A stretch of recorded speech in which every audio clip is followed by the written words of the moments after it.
Friends మనం ఇప్పుడు వచ్చేసింది హిందూ ప్రిన్స్ యూత్ దగ్గరికి అయితే మనమైతే వచ్చేసినాము. హిందూ ప్రిన్స్ వాళ్ళ యూత్ మండప్ దగ్గరికి మీరు చూసుకోవచ్చు. టోటల్గా ఇక్కడైతే మనకైతే అయోధ్య రాముడే కనబడతాడు అన్నమాట. అయోధ్యలో రాముడు గుడి, రాముడు ఎట్లయితే ఉంటుందో సేమ్ టు సేమ్ గణపతి మండపం సేమ్ టు సేమ్ వేసిరు ఫ్రెండ్స్. లోపలనైతే మీరు చూసుకోవచ్చు. ఇక్కడ దిక్కు క్రికెట్ది కూడా పెట్టిరు అనమాట. అండ్ లోపలికి అయితే వెళ్ళిపోదాం. టోటల్గా డెకరేషన్ అయితే ఇంకా జరుగుతూ ఉంది అనమాట.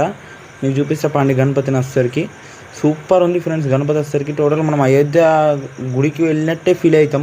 మీరు చూసుకోవచ్చు డెకరేషన్ కూడా ఇదంతా మీరు చూసుకోవచ్చు గుడి టైప్ డెకరేషన్ అనమాట. అండ్ ఫైనలీ గణపతి అయితే మీరు చూసుకోవచ్చు డెకరేషన్ అయితే జరుగుతుంది. ఇక్కడ మీరు చూసుకోవచ్చు అన్నవాళ్ళు మనకైతే డెకరేషన్ చేస్తారు. పైన దశావతారాల విగ్రహాలు అయితే పెడుతుర్రు అనమాట. చుట్టూరా కూడా మీరు చూసుకోవచ్చు గణపతి దగ్గర ఇక్కడ అందరూ వచ్చి ఫోటోలు అయితే దిగుతుర్రు అనమాట. చాలా అంటే చాలా బాగా డెకరేషన్ చేసారు ఫ్రెండ్స్. వీళ్ళైతే వచ్చేసరికి టోటల్గా తెలంగాణలో అయితే వేరే లేరు. మీరు చూసుకోవచ్చు ఇక్కడైతే